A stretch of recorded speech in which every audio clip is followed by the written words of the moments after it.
آقا قرآن کے پاروں میں تیرے نام کا چرچا ہے، چاند ستاروں میں تیرے نام کا چرچا، گلشن میں ہر ایک رنگ میں گل میں تیری خوشبو، رنگین بہاروں میں تیرے نام کا چرچا۔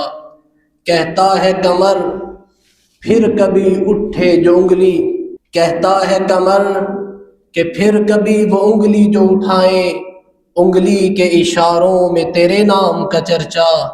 مسجد ہو کہ محراب ہو، منبر ہو مصلی، ہم کو ملا چاروں میں تیرے نام کا چرچا۔ موجوں کی روانی میں تلا تم میں بہر میں، موجوں کی روانی میں تلا تم میں بہر میں، خاموش کناروں میں تیرے نام کا چرچا۔ عطر رحمت فرشتے چھڑکتے چلے، جس کی خوشبو سے رستے مہکتے چلے، چاند تارے دلوں میں چمکتے چلے، کہکشاں زیر پا آج کی رات ہے، جشن حسن طلب ہر قدم ساتھ ہے، دائیں بائیں فرشتوں کی بارات ہے، سر پہ نورانی سہرے کی کیا بات ہے، شاہ دولہا بنے آج کی رات ہے۔ میرے محترم بھائیوں، دوستوں، عزیزوں، شب معراج آج کی رات ہے، نمازوں کا تحفہ امت کو ملا، وہ آج کی رات ہے، محبوب کی معبود سے ملاقات ہوئی، وہ آج کی رات۔ آج وہ رات ہے جس میں سرکار دو عالم احمد مجتبی سیدنا سید السعادات خاتم النبیین تاجدار صاحب لولاک احمد مجتبی سیاہ افلاک امام الانبیاء سرور بنی آدم تاجدار دو عالم رسول کون و مکان رحمت للعالمین حضور نبی پاک صلی اللہ علیہ وسلم نے دیدار ذات حق کیا۔ یہ وہ رات ہے جو آج سایہ افغن ہونے والی۔ رب کریم نے سورہ بنی اسرائیل میں واقع معراج کو بیان کیا تو فرمایا سبحان الذی اسری بعبدہ لیلا من المسجد الحرام الی المسجد الاقصی الذی، کیا خوبصورت انداز اختیار، فرمایا پاک ہے وہ ذات جو اپنے بندے کو لے گئی، مسجد حرام سے لے گئی مسجد اقصی تک، اور پھر فرمایا کہ ہم نے انہیں پھر آسمانوں کی بلندیوں سے بھی اوپر اٹھایا، اور پھر انہیں وہ کچھ دکھایا اور وہ نظارے اور وہ کائنات دکھائی اور آخرت کے وہ مناظر دکھائے کہ کائنات میں آج تک کسی کے وہم و گمان میں بھی نہیں، اتنی بلندیوں پر آپ کو پہنچایا گیا۔ اس لیے اللہ کے نبی صلی اللہ علیہ وسلم کا واقع معراج آپ سنتے رہتے ہیں، میں خلاصے کے طور پر عرض کر رہا ہوں۔ جناب رسول اللہ صلی اللہ علیہ وسلم ام ہانی کے گھر میں تشریف فرما تھے، سو رہے تھے، جناب جبرائیل امین دروازے پر تشریف لائے۔ تخیل خطبہ کا کہ اب دروازے پر آ کر دستک دینا ہر انسان کے ذہن میں آتا ہے، نوری بشری کے ذہن میں آتا ہے کہ اب دستک دے کر اجازت طلب کرے۔ اب اجازت کے لیے کھڑے ہیں اور اللہ سے پوچھ رہے ہیں یا اللہ آپ کے محبوب اندر سو رہے ہیں، اب دروازے پر دستک دے دوں؟ فرمایا خبردار، خادم کو یہ مجال کیسے کہ وہ میرے محبوب کو دستک کے ذریعے تنگ کرے، پریشان کرے۔ یا اللہ پھر کیا کروں؟ فرمایا آج چھت کے راستے سے جا۔ اب چھت کے راستے سے آ گئے، یا اللہ اب آواز دے کر آپ کے محبوب کو جگا دوں؟ فرمایا آواز تو کبھی میں نے بھی نہیں دی، جبرائیل تیری کیا مجال ہے۔ یا اللہ پھر نام لے دوں؟ فرمایا نام سے تو آج تک میں نے بھی کبھی مخاطب نہیں کیا، جبرائیل تیری کیا مجال ہے۔ یا اللہ پھر میں کروں کیا، اٹھاؤں کیسے؟ فرمایا آج اپنے نورانی لب، آج اپنے نورانی ہونٹ آج رسول اللہ کے تلووں پر رکھ اور حضور کو اس طرح اٹھا۔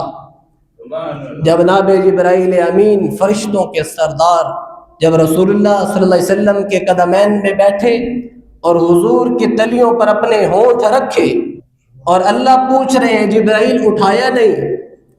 کہنے لگا یا اللہ ساری زندگی میں نے آپ کا حکم مانے، آپ نے کہا کہ یوسف کو بچاؤ، تو میں ایک پلک جھپکنے میں 7ویں آسمان سے اترا اور میں کنویں تک پہنچا۔ یا اللہ، آپ نے یونس علیہ السلام کے بارے میں کہا کہ اس کو مچھلی کے دانت نہیں لگنے چاہیے، اسے پیٹ میں محفوظ رکھنا ہے۔ آپ نے حکم دیا، میں 7ویں آسمان سے مچھلی کے منہ پر پہنچا۔ یا اللہ، میں نے آپ کے ہر حکم کی تابعداری کی، لیکن آج ایک عرض ہے، آپ کے آگے ایک درخواست ہے۔ آج حضور کی آنکھیں کھلنے میں ذرا تاخیر کر دیجئے کہ جو مزہ آج رسول اللہ کے طلبوں میں آ رہا ہے، یہ مزہ تو میں نے جنت کی گلیوں میں بھی نہیں دیکھا۔ یہ شان جناب رسول پاک صلی اللہ علیہ وسلم کو اللہ نے عطا فرمایا۔ حضور کو ام ہانی کے گھر سے جگایا، حضور بیدار ہوئے تو جناب جبرائیل نے فرمایا، حضور چلیے، اللہ کی ملاقات کا انتظام ہو چکا ہے، اللہ آپ کی ملاقات کے لیے انتظار میں ہے۔ حضور اٹھے، حتیم میں پہنچے۔ بیت اللہ کے جو 7 حتیم ہے، یہ بیت اللہ کا حصہ ہے۔ اگر یہ اللہ کا حکم تھا کہ یہ اللہ نے جگہ باہر رکھی، قریش مکہ سے یہ تعمیر ہو نہ سکا، تو انہوں نے یہ حتیم والی جگہ بنا دی کہ قیامت تک بیت اللہ میں تو شاید کوئی مقدر والا ہی جائے، لیکن حتیم میں تو ہر کوئی جا سکتا ہے۔ تو بیت اللہ کے اندر جانا، حتیم کے اندر جانا برابر ہے فضیلت کے اعتبار سے۔ تو حتیم میں حضور فرمایا، مجھے لٹایا اور ہاتھ کے اشارے سے یوں سینے پر یہ شک کیا، اور سب سے پہلی heart surgery, open heart surgery کا جو نظام ہے وہ میرے نبی صلی اللہ علیہ وسلم سے شروع ہوا ہے۔ فرمایا سینے کو کھولا اور میں دیکھ رہا تھا، صدیق اکبر سے حضور فرما رہے، اور میرے دل کو باہر نکالا اور پھر اس دل پر بھی ہاتھ پھیرا اور اس دل کو بھی کھولا، اور میں یہ دیکھ رہا تھا 2 تھالے فرشتے لائے تھے، ایک میں آب زمزم تھا اور ایک تھال میں نور تھا۔ فرمایا آب زمزم سے دھویا گیا میرے دل کو، اور پھر وہ سارا نور اس دل میں بھر دیا گیا، اور پھر اس کو بند کر دیا اور میرے سینے میں رکھ دیا، تو ساری رگیں جڑ گئیں، اور پھر جناب جبرائیل نے ہاتھ کے اشارے سے یوں سینے کو بند کیا، تو وہ ایسے ہو گیا جیسے یہاں پر چیرا آیا ہی کوئی نہیں، اس پہ کٹ لگا ہی کوئی نہیں ہے۔ تو یہ میرے اللہ کی قدرت۔ پھر فرمایا براق آیا۔ براق کہتے ہیں تیز سواری کو۔ حضور نے فرمایا وہ گدھے سے بڑا اور خچر سے چھوٹا ایک سواری تھی، جنت سے لائی گئی تھی۔ فرمایا میں اس پہ اوپر سوار ہوا تو وہ ہلنے لگی، تو جناب جبرائیل علیہ السلام نے کہا اس کو ٹھہر جا، تجھے پتہ نہیں آج تیری جو پشت پر سوار ہوئے ہیں کائنات کے انبیاء ہیں، امام الانبیاء ہیں، آج تک اتنی بڑی ہستی نہ آئی نہ آئے گی قیامت کی صبح تک، وہ تیرے اوپر سوار ہے۔ تو کہنے لگے اس کے بعد وہ براق ٹھہر گیا اور ساکت ہو گیا۔ فرمایا وہ اتنا تیز تھا کہ جہاں میری نظر پڑتی تھی وہاں اس کا اگلا قدم ہوتا تھا۔ اور ایک جگہ پر جبرائیل نے روکا اور کہا حضور رکیے، آپ اتریے۔ فرمایا میں براق سے اترا، کہا یا رسول اللہ یہاں 2 نفل پڑھیں۔ میں نے 2 نفل ادا کیے اور میں نے پوچھا جبرائیل یہ کون سی جگہ ہے؟ کہا حضور یہ مدینہ الرسول ہے، یہ مدینہ منورہ ہے، ان قریب آپ یہاں ہجرت کر کے آئیں گے۔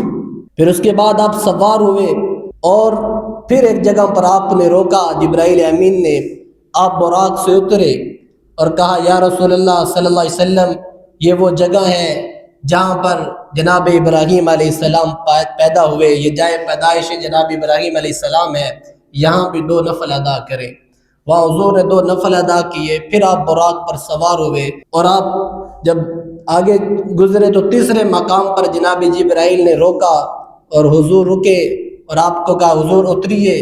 حضور اترے، کہا یا رسول اللہ یہاں بھی 2 نفل ادا کیجئے، اور وہاں سے حضور کو خوشبو آئی جنت کی۔ فرمایا جبرائیل یہ جنت کی خوشبو دنیا میں؟ فرمایا حضور یہاں پر فرعون کی ایک باندی ہے، اپنی بچیوں سمیت یہاں پر دفن ہے، جسے فرعون نے ایمان لانے کے جرم میں انہیں تیل میں جلا کر اور ان کی ہڈیوں کو یہاں دفن کر دیا ہے، یہ ان کی قبر سے یہ خوشبو آ رہی۔ اور وہاں سے آپ روانہ ہوئے، بیت المقدس پہنچے، اور بیت المقدس میں جا کر آپ نے دیکھا تو سارے انبیاء 1,24,000 انبیاء انتظار میں کھڑے ہیں کہ آج امامت کے مصلی پر کون کھڑا ہونے والا ہے، اور کہا گیا حضور آئیے آپ ہی امام الانبیاء ہیں، اور آپ مصلی پر کھڑے ہو کر آپ نے 2 رکعت نماز پڑھائی اور کائنات کو بتا دیا کہ جو ان کے پیچھے چلے گا، جو ان کے پیچھے کھڑا ہوگا، جو ان کی اتباع کرے گا وہی فلاح پائے گا، وہی کامیابیوں کی بلندیوں کو پہنچے گا، وہی اللہ کی رضا تک پہنچ سکتا ہے۔ محمد رسول اللہ کے بغیر کوئی راستہ جنت تک نہیں پہنچتا، محمد رسول اللہ کے بغیر کوئی راستہ اللہ تک نہیں پہنچ سکتا، یہ کل کائنات کو پیغام دیا گیا۔ حضور فرماتے اس کے بعد ہمیں آسمان پر اٹھایا گیا۔